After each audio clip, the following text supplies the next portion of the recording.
Hey everyone, this is Mike, and earlier today the live letter part 2 for patch 5.4 was live, so today I'm gonna be doing a quick overview of it. They recapped some stuff from the previous live letter, so there are going to be some things that I'm gonna go through relatively quickly. I don't want to just waste your time. So let's start off with what is probably the most important thing, and it is that the patch will come out on the 8th of December. Keep in mind that there will also be a 24-hour maintenance if you still want to prepare anything before the patch comes out. Now you know until when you have the time to do so. In the patch itself there will be new MSQ, a new dungeon which they also showed off in the previous live letter, new Chronicles of a New Era quest which this time around will have a new trial fight with an extreme version as well. This time we'll be fighting the Emerald weapon, and Yoshida also showed a little bit of the fight on stream. And then of course we're also going to have our next raid tier, Eden's Promise. It's been a long time since we got some new Savage content, so I'm really excited for this one. Very important to know though is that you need to have finished the 5.3 main story quests in order to start the new Eden quests.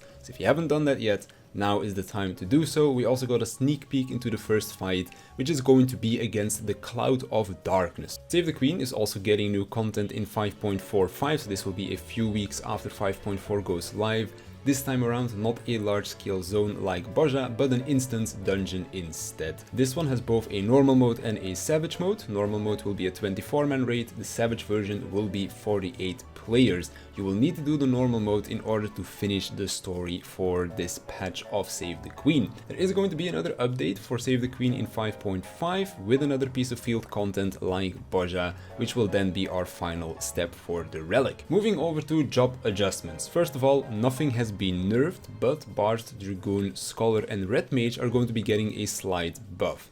I feel like Red Mage is already in a pretty good spot, so I find this one a little bit curious, but we'll just have to wait and see for the patch notes what will actually change for these jobs. Speaking about change, we have our Monk rework coming in as well in patch 5.4. They did show us a little bit of what is going to be happening. For example, Greased Lightning has become a trait. Since it no longer will increase your damage, they changed the potency of your actions to make up for that, and your Greased Lightning gauge is also gone, so it won't be the new gauge for your Tornado Kick, which is something that I was speculating, but Tornado Kick will instead become an off-global cooldown. They also made some changes to Form Shift and Six-Sided Star, but you can basically expect a full overview of the Monk changes once the patch hits, and I'll be able to get some time to play around with it. Week 1 I'm gonna be very busy with Savage, but once I'm done with making the Savage videos, you can definitely expect a full overview of the Monk changes with my thoughts on that. Moving over to our Materia system, we're getting a new feature for Materia melding, more specifically when it comes down to over-melding your crafted gear.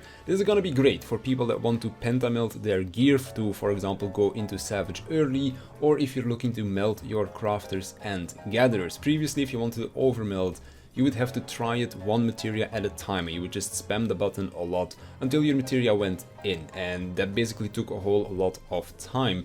Now you can check a box to basically do one meld, and it'll use up all of the materia that you would have used before. So you just check the box, you press meld, and then it consumes a certain amount of materia until the meld would have gone in. The amount that was used will show up in the chat box, so this is basically going to be speeding up your pentamelding process a lot. I'm definitely going to be making use of this when I pentameld my crafted gear when I go into Savage. Speaking of new gear, they showed off some of the new Tombstone gear, which has a very Dark Souls / Bloodborne feel to it in my opinion. And then they also showed off some of the new raid gear that we are going to be getting. I do quite like how it looks. Kind of reminds me of the Boja gear that we got in the 5.3 patch, but still it looks pretty good. Moving over to our next Unreal trial. This time around it's going to be Titan, and I think a lot of people will have the question whether or not you can get raised if you fall off the platform. Well, it's the same as original Titan. They didn't change anything. Yoshi mentioned that Shiva was a joke compared to this. So this is going to be very spicy in Party Finder. Blue Mage is going to have his level cap increased to level 70, means new spells, new fights that will be unlocked, etc. This will also be coming in patch 5.45, so again a few weeks after 5.4 goes live. In a previous interview, Yoshi P also mentioned that Blue Mage will not be getting access to ultimate encounters. Level 70 Stormblood content, Stormblood also being the first time in an expansion that we got access to ultimate content, so a lot of people were speculating whether or not you would be able to enter those with Blue Mage. He basically said no, so there is your answer on that. And then they also showed off the new gear that you can obtain from the Blue Mage quests, I would assume, or maybe it's locked behind the Masked Carnival or something like that. It does look pretty nice. They also updated the duty finder, so you can now select undersized party but keep level sync on. I believe this is mainly done for Blue Mage because when you're synced down as Blue Mage you have a 100% drop rate on your spells, but if you can't find a full party to run a specific piece of content, you also wouldn't be able to queue in synced. You'd have to unsync it. Well, now you can just unsync it, like for example go into a dungeon with 3 players, but still make it so that you are, for example, level 45 or something, or maybe it's like level 63 at this point when we're talking about Stormblood dungeons. So you can still have that 100% drop rate on your spells, so should be good for Blue Mage players. Then moving on to Crafter and Gatherer updates. Most of these were already touched upon in part 1 of the live letter, so I'm not going to be talking about these too much, but basically the biggest change in my opinion would be the way that Collectibles will work now for Gatherers. They showed us a small preview of this on one of the slides, and Ethereal Reduction is also going to be getting a slight adjustment. Ocean fishing is getting some new fishing routes as well as some personal quests during your trip, so ocean fishing should basically be a little bit more fun now. I do plan on checking these out because I did quite enjoy ocean fishing when it came out a few patches ago. Guardian Restoration will also have its final update in 5.41, so this should be, I think, maybe 2 weeks or something after the patch goes live, and there will also be another set of rankings, so if you want to go for those, definitely make some time for that.